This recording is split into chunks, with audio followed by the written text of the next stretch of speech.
Vendredi 8 novembre, bonjour à toutes et à tous, bienvenue dans cette nouvelle édition en régional. Avant toute chose, vos prévisions météo avec globalement du soleil mais un temps frais, 1 ou 2 degrés et pas plus relevés ce matin au lever du jour, 8 ou 9 degrés sur le littoral et la métropole lilloise cet après-midi.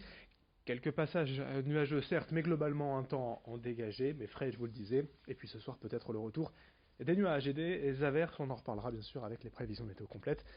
Juste après cette édition, à la une d'abord dans l'actualité régionale, l'INSEE a présenté hier le résultat de 3 études récentes concernant l'état du logement dans la région avec un chiffre tout d'abord d'ici 2035 selon l'Institut.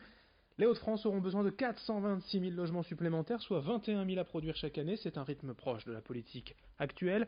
À propos de la précarité énergétique aussi, la région compte aujourd'hui 450 000 ménages vulnérables, un foyer sur 5, dont les dépenses en énergie de son logement représentent plus de 8% de son revenu. Enfin, la troisième étude de l'INSEE portait sur le nombre de logements vacants, estimé à 213 800, soit 7,6% au total. Il y a de nombreux logements vacants, il y a de nombreuses demandes. Bref, l'offre et la demande ne parviennent pas à s'équilibrer. Et surtout, la précarité énergétique. Un foyer sur 5 dont les dépenses en énergie de son logement sont importantes. À ce propos, un représentant de l'INSEE, ses explications détaillées au micro de Vincent Vieillard. Elle est liée au fait que les revenus sont plus faibles qu'ailleurs. On est quand même la deuxième région la plus pauvre de France métropolitaine. Et elle est liée aussi au fait qu'on a un parc de logements qui est plutôt vieillissant. Et puis on est une région aussi où le climat est relativement rigoureux.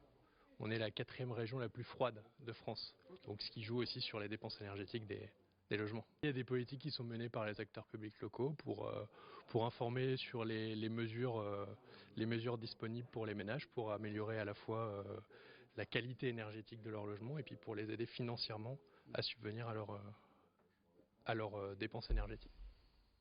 Autre actualité, en ce vendredi en Belgique, tout près de la frontière, l'usine Clairbout fait de nouveau parler d'elle. Il y a tout juste une semaine, une salariée française de l'entreprise a été gravement brûlée lors d'un accident du travail.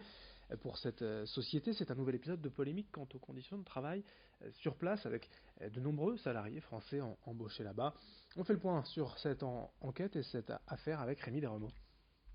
Une nouvelle affaire vient attiser la polémique qui entoure Clairbout Potatoes. Cette usine, située à Warneton, en Belgique, près de la frontière française, n'en est pas à sa première affaire. Le dernier incident date du 31 octobre dernier.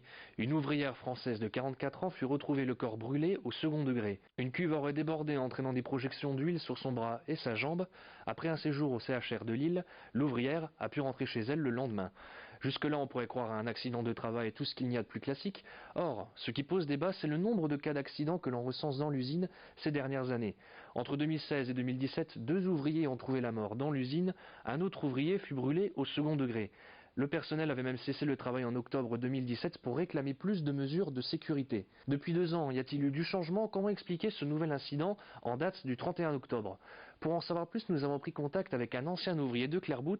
Son expérience dans la firme est encore récente. Il témoigne sur la sécurité de l'usine sous couvert d'anonymat. C'est très facile là-bas d'avoir un accident. Ils font conduire des gens en Clark qui n'ont pas le permis. Donc à tout moment, tu peux te faire écraser. Niveau chaleur, à certaines périodes, c'était galère.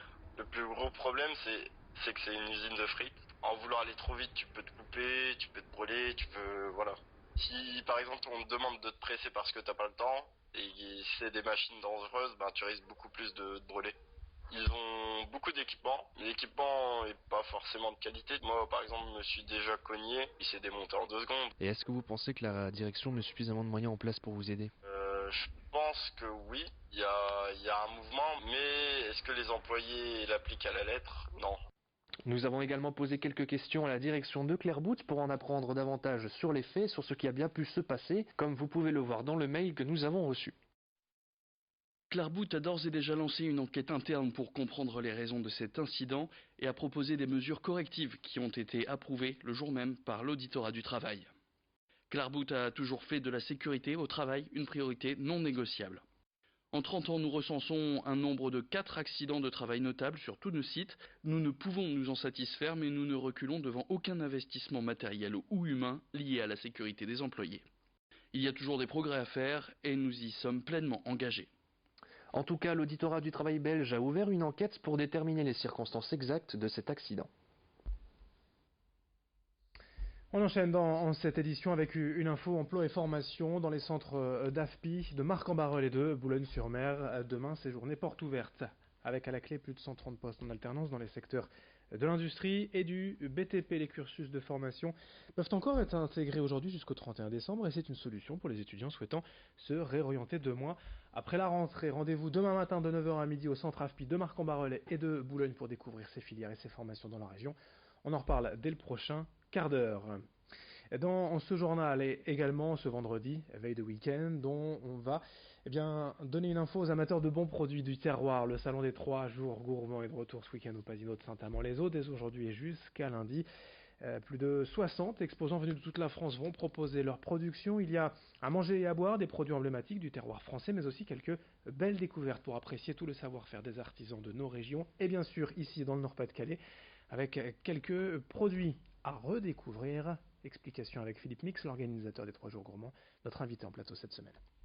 J'ai redécouvert sur un salon au Touquet là, au mois de février une distillerie bien connue dans les Hauts-de-France, c'est la distillerie Persin, donc le Genièvre de Houle, qui est vraiment une très très belle maison emblématique, mais voilà une maison qui a élargi sa gamme d'une manière absolument remarquable, avec des produits qui n'existaient pas il y a quelques décennies, mais qui aujourd'hui répondent aux attentes du public. Il y a notamment un Genièvre qui sert de base de cocktail pour l'apéritif, qui remplace très avantageusement le gin, et qui est très savoureux, très, très riche en goût, et qu'on va faire découvrir. À côté de ce Genièvre, il y aura aussi un brut de fût, une gamme très large. Donc on va faire découvrir ou redécouvrir ce produit emblématique de la région. La 29e édition des 3 jours gourmands à Saint-Amand-les-Eaux, au Pasino dès aujourd'hui jusqu'à lundi. Puis on termine avec encore une autre image pour les amateurs de Star Wars. C'est la 2e édition de l'événement Star Wars ce week-end à Boulogne-Salle dans Raymond. 8000 visiteurs la première édition, ils en attendent tout autant, voire plus cette année, puisque cette fois, de la gare maritime, on passe à la grande salle dans Raymond. Une montée en gamme avec des concerts, des défilés, des acteurs ayant joué dans la saga. Bref, un beau programme pour les amateurs de Star Wars. C'est ce week-end à Boulogne, l'événement Star Wars. Fin de ce journal, à suivre dans un instant vos prévisions météo. Merci de votre fidélité.